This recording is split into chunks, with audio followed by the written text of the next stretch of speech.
Holding yourself accountable with a daily to-do list is like saying, I'm going to give you a noogie if you burn my house down. No one is going to think twice because at the end of the day, when you inevitably look at your to-do list and you think, once again, I've completed 3 out of the 12 action items that I carefully created for myself prior to the day beginning. It can't chastise you. It can't hurt you. It can't take money out of your bank account. It just stares up at you saying, yeah, once again, you failed. You stupid cunt. Yeah, it is pretty miraculous where I'm at this point, I'm like, why am I still trying to do this? It's ridiculous. And just the kind of the weird difference between like I can use a calendar. I find a calendar is important for me, helps me keep track of things. I have reminders attached to the calendar.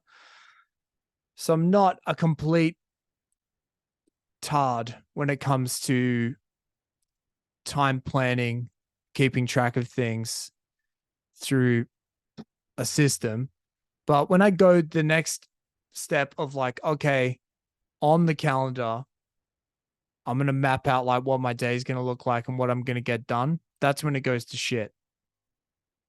And it's puzzling. I've done things a million times. I've exercised, I've eaten lunch, I've done admin work, I've done deep thinking work, I've done chores, all this shit a million times. You would hope that by this point I'm pretty good at accurately guessing how long things are going to take. Yet still, when the rubber meets the road, I fuck it up every time. And yeah, I just never get everything done. And I don't know, I feel like it's more it's perhaps there's just like it's the transition. It's the transitions you don't account for. Let's say for instance, you wake up, let's not even count like showering, dropping the kid off at school, breakfast. So you've done all that shit. You're ready to like start your day and do something. Work related. Um, you can maybe like do the first thing, but then whatever the next project you're trying to do, it doesn't account for like, I don't know, 15 minutes of just staring at a wall, pondering what the fuck you're doing with your life. Or like maybe 9.5 minutes where you pace around your room and wonder why the fuck did you say that to that person in your film studies class when you were 19 years old, just ruminating on things that happened years ago. These weird little pockets of time that pepper our days, which kind of derail everything. And for me, they're always kind of like these little episodes that happen with me, flights of fancy, if you will. I kind of go along with them because they're somewhat entertaining. It's just like, it's fucking insane. You're like, oh, interesting. Why the fuck would my brain bring up this argument that I witnessed between two strangers when I was 24 years old and I was on a weekend vacation in Virginia?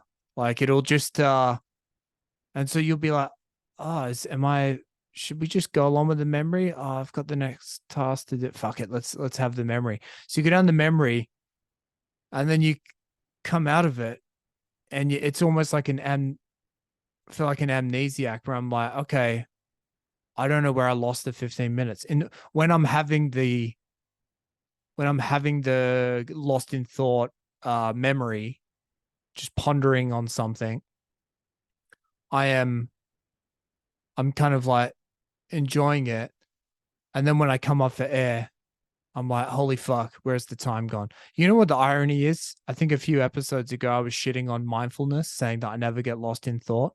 And now I'm realizing that every single one of my daily to-do lists has been derailed because I'm these flights of fancy where I'm completely immersed in my own bullshit, random memories and projections.